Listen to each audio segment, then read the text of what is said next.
Good morning. Today we are with Philippa, and she's going to tell us what it is to be a bilingual. Hello, my name is Filipa. I'm 22 years old and I'm a Portuguese English bilingual student. Yes. You happen to be a student. Yes. But you're first bilingual. Yes, mostly.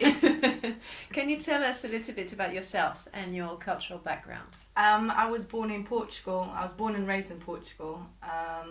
And I've grown up with Portuguese and English at home.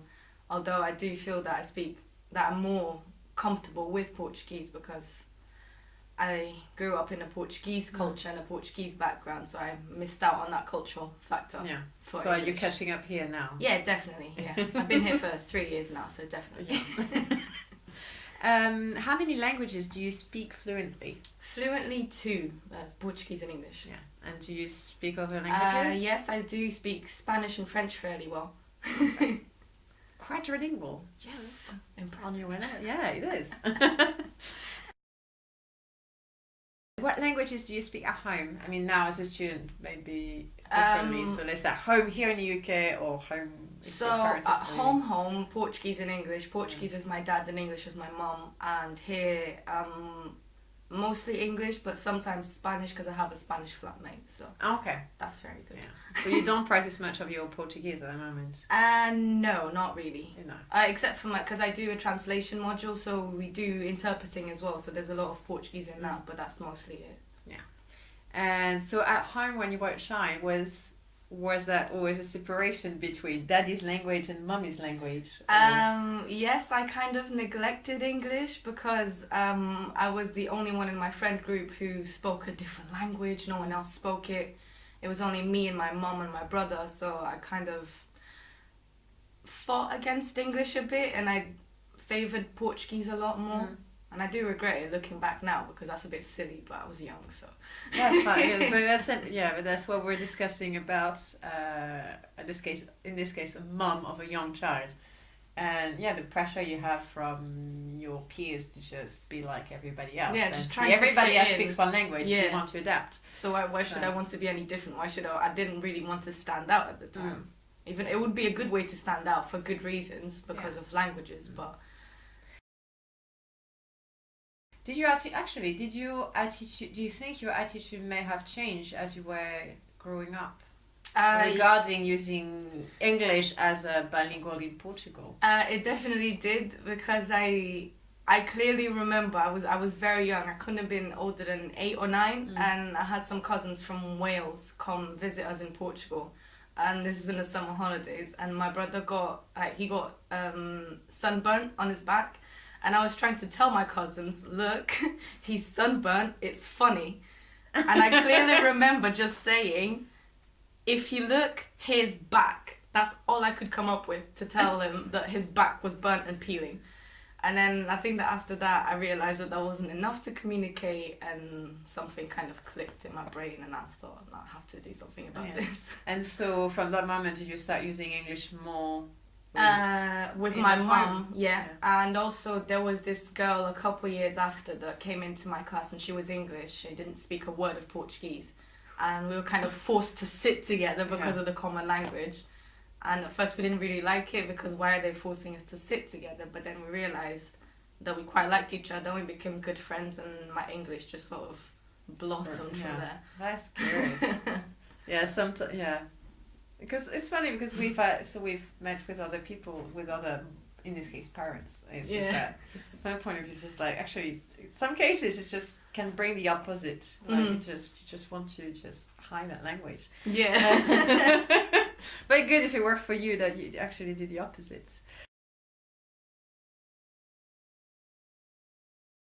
Would you say you have a dominant language or one that you prefer over the other? Or maybe might depend on the context as well. Yes, it depends on context. So socially, I usually prefer English because I feel that when I speak Portuguese, I sound a bit mature and formal because I never really caught on those Portuguese slang words that don't mean anything, but you just throw in. Okay. And whereas in English I did. Oops. But academically speaking, I do prefer Portuguese because I grew up studying in Portuguese. I grew up writing in Portuguese, and I feel a lot more comfortable writing. Yeah. And actually, so you did. So when did you? So you arrived in UK to study at university. yeah, that was in 2015. Before that, I had never lived here. And so, in terms of learning to read and write in English, did you do anything at home? Yes, my mum's a very big reader, so she always gave me lots of books, and we always read together in English. And I believe that I have read a lot more in English than in Portuguese. Okay. Even though I feel that Portuguese is my better language, I have read a lot more in English. Okay.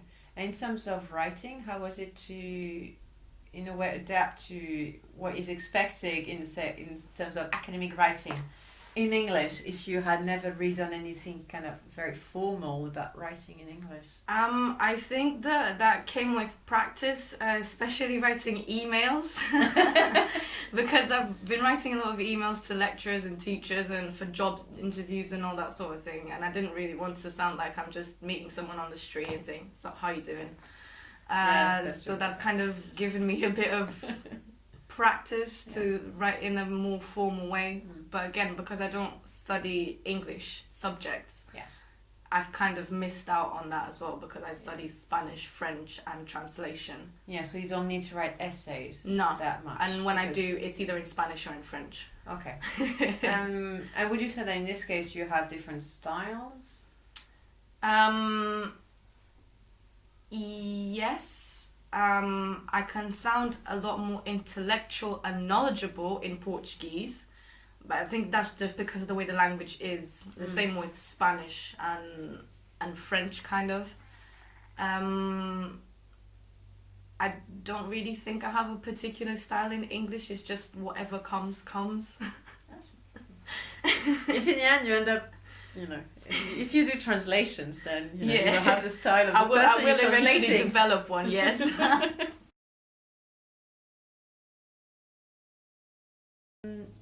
How many bilingual students do you know? Are there any of them in a situation similar to yours, or speak the same languages as you do?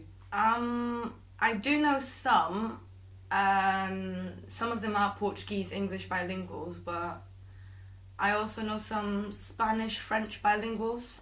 And I think pretty much the same situation. They lived in one country, and then they came here for uni. So then, because of that, their English also developed. So we're all multilingual. Did you look for, let's say, bilingual fellows when you arrived here, or did you just see who was around and who you felt, in a way, just became friends with whoever I talked to the most and felt most comfortable with. The language they spoke didn't really affect me, or how many languages they spoke. I didn't really care about that. Yeah.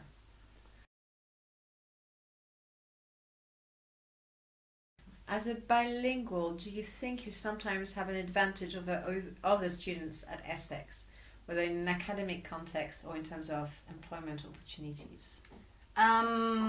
Academically speaking, definitely. And I'm comparing myself here to English-speaking students, because in Spanish, for example, and I have some friends in my Spanish class who are English monolinguals, and they struggle quite a bit with getting gender right. Having gender is a great thing. So having Portuguese and also Spanish, because obviously Portuguese helps with my Spanish, and also my French because of all the gender, even though some words change gender from language to language. But you're used to having a gender, and that it could be different. So because of this, I do feel that I am an advantage. And I also don't think in English when I write in these languages. I think in the other language because I'm used to thinking in a different language. So Has your bilingualism ever been a source of confusion for your peers or teachers, let's say in childhood or now that you're an adult studying at uni?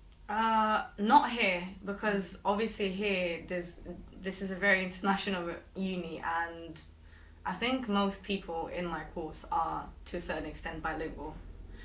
But at home, yes, sometimes teachers would hear me speaking English and they would say, "Wait, what? You speak English since when?" So you were talking to them in English, or they just heard you? They heard me speaking to my English friends at school, and then they would be a bit confused by that. Actually, Scottish, that's from your mum. Did your mum give you any, do you know if she was using any kind of dialect with you?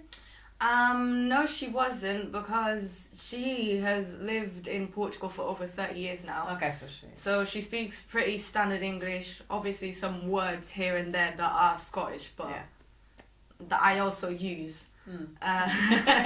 Such as? So we, as in small. Yes. And right now I can't really think of any more. How would she call you? How would she name babies? Would she say baby or? Oh no, she would say baby. She wouldn't say Baron or anything. I do know of that one, but she wouldn't say that. She would say baby. She speaks as pretty standard English. Yeah, but that's quite funny when you have words of dialect squeezing in. As a bilingual person, have you encountered any difficulties in your education or social life that you were not expecting? Again, maybe thinking about, let's say, your life in Portugal and then your life here in the UK. Socially speaking, maybe sometimes when I get expressions mixed up, so something that you say in English but you don't say in Portuguese and the other way around, or I kind of don't exactly use the right preposition in one language or the other, and then I think to myself, no, that's not right, and then I stress over it, but it's really not that serious. Yeah, but no, because the goal is to communicate. Yes. Get the message across. Yes, I do pretty well, I think. That's good. As a child, do you remember ever rebelling against one of your two languages? Yeah, English. Definitely English. But now I'm making up for it. Yeah. By living here. How does your mum feel about that? I've never asked her about this, but she was probably a bit sad that I didn't really care about English when I was younger, but I think that as soon as I started to get back on track with it and I had my English friend in my class, after that English girl came into my class, I started to speak to my mum in English, because it didn't make sense to speak in Portuguese to her.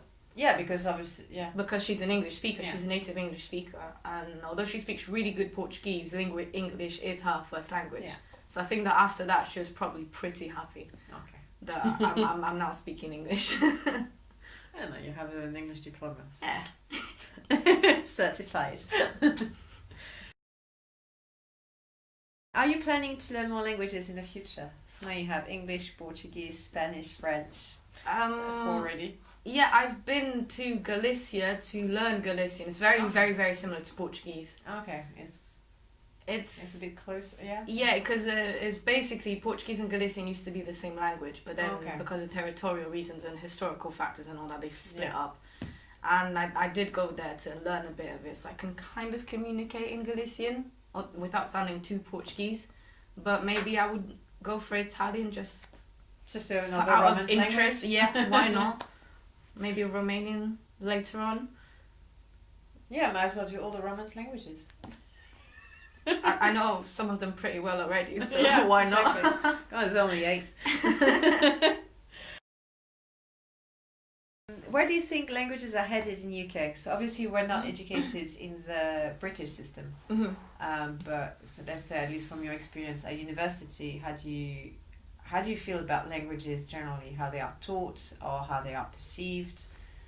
I think languages in the UK are very important because I know about Essex and London because it's very multicultural, so obviously there's a lot of languages involved. And I think that they're starting to be perceived as more important because the world is becoming a small place and languages are going from country to country, and they're very important to allow you to communicate with other people. So I think that they're going, at university level that is, they're going in a very good direction because of what I've heard, and of the other universities I applied to, the lecturers were all native speakers of the language. But in schools, it's probably not very good. I do have some English friends who say that their French at school was terrible, or their Spanish at school was terrible. Yeah, I mean, that's what some of the mums have been saying, where the teachers are not trained to teach languages, and they just have to do it because they have learned it in school Yeah, themselves. so they know the language, and Yeah. automatically people assume that because you know a language, you're going to want to teach it. Yeah. But that's not necessarily true. I do not No. want to teach. No, I mean I can't teach French. I can teach some aspects of linguistics of French, but Yeah. that's it. What do you think are the main benefits of being bilingual So or multilingual? Since you're going that way. the first one that comes to mind is being able to communicate with other people from different continents. So French is present in 5 continents, I believe. La francophonie is... Yeah, well, we had colonies at the point. Yeah. So French is clearly very big in the world, and also Spanish. There's a whole continent definitely. right there. Yeah. And I think that it also provides you with a bigger cultural knowledge. So because I speak Spanish and fluently Portuguese and English, I feel that I do have 2 cultures, and I feel that I belong in 2 different places. So I have 2 different homes, and it's like I almost have 2 identities. Yeah, it's very enriching. And your mum was keeping not only the language but also the culture. Yes. So we'd go to Scotland quite a bit when I was younger, and we'd watch some Scottish comedians. I can't remember the name of them right now because I was younger. And also she would make potato scones, which is a Scottish food. Yeah. So I've always had that growing up. Well, potatoes works in Portugal as well. How did they do with porridge actually in Portugal? So I do it in, I'm not sure how big it is in Portugal, but I do it with salt, but most of my English friends do it with sugar. Okay, I've learned porridge when I was in Scotland, so With I do salt. it with salt. Yes, it's the best way. They put honey, they put fruits in it. That doesn't sound Oh, right. the blueberries are good. Anything else you would like to add to the recipe of porridge or what it is to be bilingual? I'd say that if people have the chance to teach their kids or help them learn different languages from a young age, that's definitely a great gift to give them, because it would help them communicate with so many different people, learn so much about the world. It means they would have an open mind about so many more things, and if possible, just try to teach their kids. Even you would say, even if they're not a native speaker of another language? Okay. Maybe not try to say, I know this for a fact, I know this is how Spanish works, I'm a Spanish speaker, not like that. Just like talk to them sometimes, every now and then. For example, enroll them in some Spanish lessons and practice with them, help them with their homework. Because if it's easy stuff, if it's basic stuff that you do know, you can obviously help them. Yeah. And that's probably a way also to bond with your kids, I'd say. Because you have to spend time together. Yeah. It's the best excuse. Yes. And do you think you would like to, I mean, obviously you are training at the moment, you're going to graduate with modern languages and translation. Do you do want to use languages in your professional career? Yes, I want to use all languages if possible. Because I want to be a translator. I want to specialize in subtitling, and hopefully I'll be able to use all of the languages. And you want to stay in UK, or you're happy to go wherever the world takes you? Probably the UK, but if not, I would be happy to live in different places for, not forever, but for different amounts of time, just so I can get the grasp of the culture and the language, the local language. Okay. Well, thank you very much. Thank you.